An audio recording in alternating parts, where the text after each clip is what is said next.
გამარჯობა მეგობრებო და გიბრუნდებით ხელის სიახლეებით. შეუჩერებელი ხვიჩა, ახმაურებული ფრანგული პრესა და ბრძოლა საუკეთესო ფორვარდობისთვის ქართველი მწვერვალებს იფხრობს. ამასთან ერთად მე თქვენთვის სხვა არაერთი უახლესი ინფორმაცია მოვიძიე. მოტივაციისთვის კითხონა დამიფასო ჩრომა და ვცადოთ რომ ავიდეთ 1500 მოწონებაზე. ასევე ნუ დაიძარებ არხის გამოწერას, რადგან ჩვენ 100.000 გამომწერისკენ მივიწევთ. ყველას მადლობას იხდით მხარდაჭერისთვის და მოდი დავიწყოთ.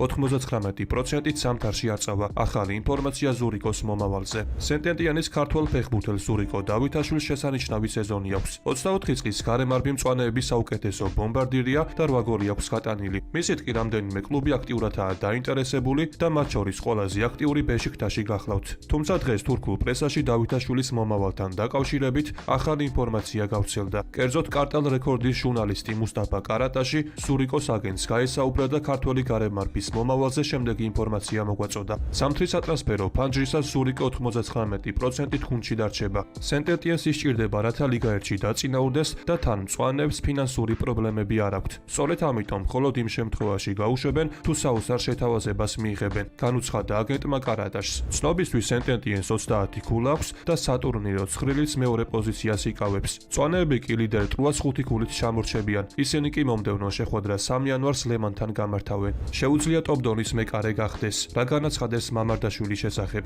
ინგლისის ნაკრებისა და ლივერპულის ყოფილმა მეკარემ დევიდ შეიმსმა გიორგი მამარდაშვილის შესახებ ისაუბრა. მამარდაშვილს შეუძლია ტოპ-დონის მეკარე იყოს. მას ამისთვის ყველა საჭირო თვისება აქვს. გიორგის აქვს ყველაფერი, რასაც ლივერპული ალისონის კონკურენტში და შემდგომში მის მემკვიდრეში ისურვებდა. მამარდაშვილი ბურთს კარგად ანაწილებს. მანჩესტერ იუნაიტედთან ძალიან არ გაუმართლა. შობოშლაის პასის არ ყოფილა იდეალური, რასაც კუთხური მოჰყვა. საერთო ჯამში გიორგი ბურთს კარგად ანაწილებს, 7 ძლიერი ხელები აქვს და ხელით გაკეთებული პასები უყვარს. ერთ-ერთი რამ, რაც მამარდაშვილში ძალიან მომწონს, არის ის, რომ როდესაც შანსი ეძლევა, ყოველთვის ხელით აკეთებს პასს. დიახ, შეუძლია ტოპ-დონეს მიაღწიოს, თუმცა ლივერპულში თამაშობს და ასეთ გუნდში ასპარეზობა სწორედ ამ დონეს მოითხოვს. გიორგი ადაპტაციას გაივლის, ნერვებს დაიწყნარებს და როგორც ვთქვი, მჯერა რომ ტოპ მეკარე გახდება. შეუძლია თუ არა ალისონს 40 წლამდე თამაში? იმედი მაქვს, რომ ასე იქნება, რადგან ფანტასტიკური მეკარეა და გინდა რომ მისი თამაშის ყურება განაგრძო. თუმცა თუ ყველაფერს ლივერპულის პერსპექტივიდან შევხედავთ, მამარდაშვილი უნდა ვახსენოთ. თუ მან მიაღწია იმ დონეს, რომლის მიღწევად შეუძლია, ალისონი ლივერპულში იმის გამო აღარ იქნება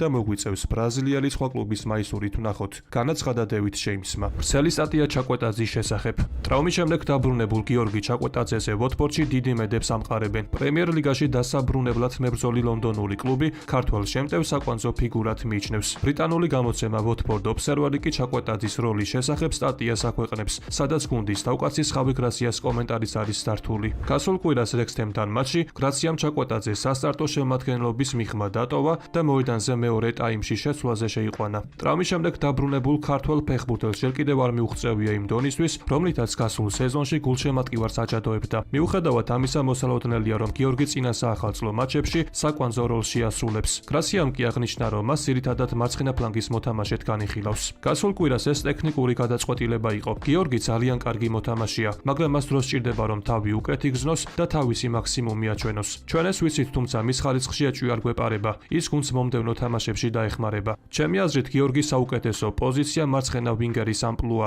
თუმცა ჩემი გადაწყვეტილება იმის შესახებ, თუ ვინსად ითამაშებს, მხოლოდ ერთ მოთამაშეს არ ეხება. ეს მთლიან 11-ეულზეა დამოკიდებული. როდესაც სასტარტო შემადგენლობას ადგენ, უნდა იპოვო ბალანსი და გაითვალისწინო არა მხოლოდ ერთი ფეხბურთელის, არამედ ყველას მახასიათებლები, განაცხადა გრასია. FIFA საკონტინენტთა შორისო თასის ფინალში კვარაცხელიას პესეჟე ბრაზილიურ ფლამენგოს დაუპირისპირდა და ძირითადი დროის 1-1 დასრულების შემდეგ პენალტების სერიაში 2-1 გაიმარჯვა. კატარში გამართული ფინალის პირველი ტაიმი პარიზელებმა კვარაცხელიას გოლით 1-0 მოიგეს. კვარამ დეზირე დუეს პასითა და მეკარის შეცდომით ისარგებლა და ანგარიში გახსნა. ზოგადად კი ხვიჩას ძალიან კარგი მატჩი ჰქონდა. აქტიური იყო როგორც დაცვაში, ასევე შეტევაშიც და რამდენიმე დასამახსოვრებელი მომენტი შექმნა. საბოლოოდ კი ქართველმა შემტევმა 90 წუთი ითამაშა და ლუის ენრიკემ დამატებით დროში აღარ ათამაშა. მოედანზე კი მის ნაცვლად მბაიე გამოჩნდა. საბოლოოდ ხვიჩას სტატისტიკა ასეთი იყო: ბურთთან 48 შეხება, 30-დან 25 ზუსტი პასი, 1 საკვანძო პასი, 1 ზუსტი ჩაწოდება, 2-დან 2 ზუსტი გრძელი პასი, კარისკენ 2 დარტყმა, 1 გოლი, 2 დაბრუნებული ბურთი, 11 პოზიციური დუელიდან 7 მოიგო, მეტოქი 4ჯერ დააჯარიმა და 5-დან 3 წარმატებული დრიბლინგი ჰქონდა. სოფასკორზე კი მისი თამაში 7.9 ქულით შეფასდა და მასზე მაღალი შეფასება მხოლოდ ნუნუ მენდეშმა და მატუეი საფონოვმა აიღეს. აღსანიშნავი ფაქტი ფაქტია ისიც, რომ კვარაცხელიას მატჩის საუკეთესო ჯილდო არ მისცეს. მიუხედავად იმისა, რომ პარიზული კლუბიდან ერთადერთი გოლი ხვიჩამ გაიტანა, საფინალო მატჩის საუკეთესო ფეხბურთელად ვიტინია დაასახელეს, რომელსაც უდაოდ მშვენიერი შეხვედრა ჰქონდა. თუმცა რომ არა ხვიჩას გოლი, PSG პენალტების სერიამდეც ვერ მივიდოდა. მით უმეტეს, რომ ქართველს ძალიან კარგი მატჩი ჰქონდა და მასზე პრესაში სულ უფრო აქტიურად იწერება. მაგალითად, ავტორიტეტული ფრანგული გამოცემები ეკიპი და Le Parisien ხვიჩას თამაშ შემდეგი სიტყვებით აფასებენ. ეკიპი ამ გამოსვლით მას დიდი მატჩების მოთამაშის სტატუსი არ შეერყევა. მიუხედავად იმისა, რომ ქართველს მთელი შეხვედრის განმავლობაში სტაბილური თამაში არ უჩვენებია, სწორედ ის იყო მოთამაშე, რომელმაც მატჩს სიმწვავე შემატა. მისი გოლი მხოლოდ ნაწილობრივ ასახავს იმას, რაც მოედანზე ვნახეთ. მან თავი გამოიჩინა დროული პასებით, ბურთით შექმნილი მომენტებითა და დასვაში მუდმივი მუშაობით. Le Parisien ქართველი შემტევი მონდომებული იყო და მუდმივად ცდილობდა სიმწვავის შექმნას, თუმცა რეალური გარდატეხის შეტანა ყოველთვის არ გამოსდიოდა. საბოლოოდ მან თავისი ძალისხმევისთვის ჯილდო მიიღო და ანგარიში გახსნა. დოჰაში მან სეზონის მეექვსე გოლი გაიტანა, სადაც თავის სწრაფი რეაგირებითა და მომენტის სათავისოდ გამოყენების უნარით გამოიჩინა. წერს ფრანგული გამოცემა. აღსანიშნავია ისიც, რომ ცოტა ხნის წინ 2025 წლის CBS FIFA Football Awards-ის დაჯილდოება გაიმართა, სადაც საუკეთესო ფეხბურთელად დემბელე დაასახელეს. სამწუხაროდ სიმბოლურ გუნდში ქართველი ვარსკვლავი კვარაცხელი არ შეიყვანეს. მიუხედავად იმისა, რომ მან PSG-სთან ერთად ჩემპიონთა ლიგა მოიგო და ამ წარმატებაში მნიშვნელოვანი წვლილი შეიტანა, გარდა ამისა კვარამ სეზონის ნახევარი ნაპოლიში გაატარა და იქაც შეძლო სკუდეტოს მოგება, რაც მის სეზონს კიდევ უფრო ტიტულოვანს ხდის. თუმცა ეს ერთადერთი საკამათო გადაწყვეტილება არ ყოფილა. მაგალითად 11-ს მიღმა დატოვეს რაფინიაც, რომელსაც ასევე ძალიან ძლიერი სეზონი ჰქონდა.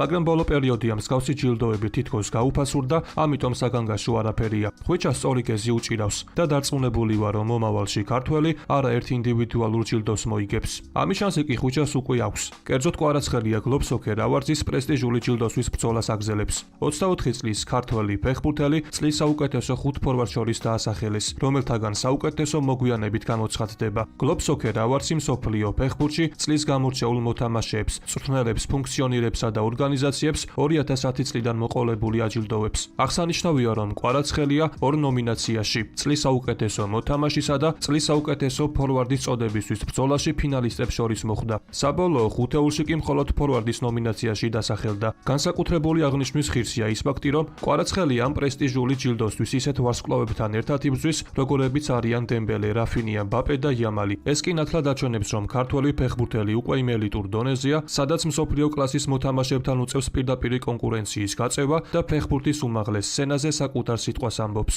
ბოლოს კი დავძენ იმასაც, რომ Globe Soccer Awards-ის დაჯილდოების რიგით მე-16 ცერემონიას 28 დეკემბერს არაბეთის გაერთიანებული საამიროები, კერძოდ კი დუბაის სასტუმრო ატლანტისი როიალი უმასპინძლებს. გაიყიდება თუ არა ბარსელონა შეთავაზება საუდის არაბეთიდან. ზიგუარდიანის ტოპასი ფეხბურთელი, რომელ ადგილზეა კვარაცხელია. ავტორიტეტული ბრიტანული გამოცემა ზიგუარდიანი საკუთარ ვებგვერდზე ყოველწლიურ რეიტინგს აქვეყნებს და მსოფლიოს საუკეთესო 100 ფეხბურთელს ასახელებს. წლევანდელ ტოპასში კი ხვიჩა კვარაცხელიაც მოხვდა და ზიგუარდიანმა Paris Saint-Germain-ის გარემარბს მე-14 პოზიცია მიაკუთვნა. ეს გამოცემა კი ხვიჩას შესახებ შემდეგ კომენტარს აკეთებს.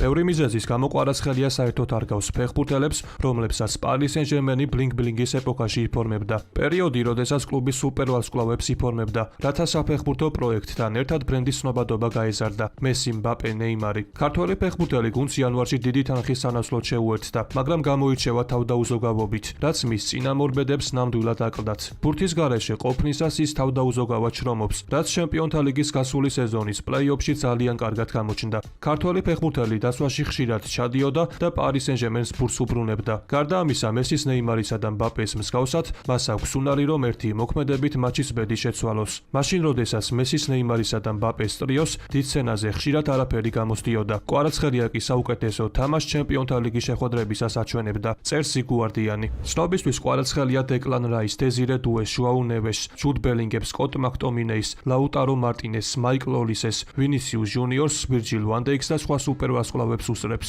საუდის არაბეთის მემკვიდრე პრინც ბარსელონას ყიდვას სურს. როგორც El Chiringuito TV-ის ჟურნალისტი ფრანსია გალიარდო წერს, მუჰამედ იბნ სალმან ალ საუდმა შესაძლოა კატალონიურ კლუბს შეთავაზება გაუკეთოს. საუდის არაბეთის მემკვიდრე პრინცი აპირებს 10 მილიარდი ევროს შეთავაზებას ბარსელონას შესაძენად. აღსანიშნავია, რომ ბარსას 3 მილიარდი ევრო ვალი აქვს, რომლის დაფარვაც რა თქმა უნდა ძალიან რთულია. მაგრამ უნდა ითქვას ისიც, რომ მსგავსი რამ კლუბის პოლიტიკას ეწინააღმდეგება, ამიტომ ძნელად წარმოსადგენია, რომ ბარსა არაბებმა შეიძინონ. დღევანდელ ვიდეოს კი ამით დავასრულებ. მოტივაციისთვის კითხონა, რომ ავიდეთ მინიმუმ 2000 მოწონებაზე. ასევე გამოიწერი არხი, რათა იყო მუდმივად საქმის კურსში. ყველას გისურვებთ ჯანმრთელობას და ბედნიერებას. მე კი მომავალი ვიდეოთი ძალიან მალე დაგიბრუნდებით.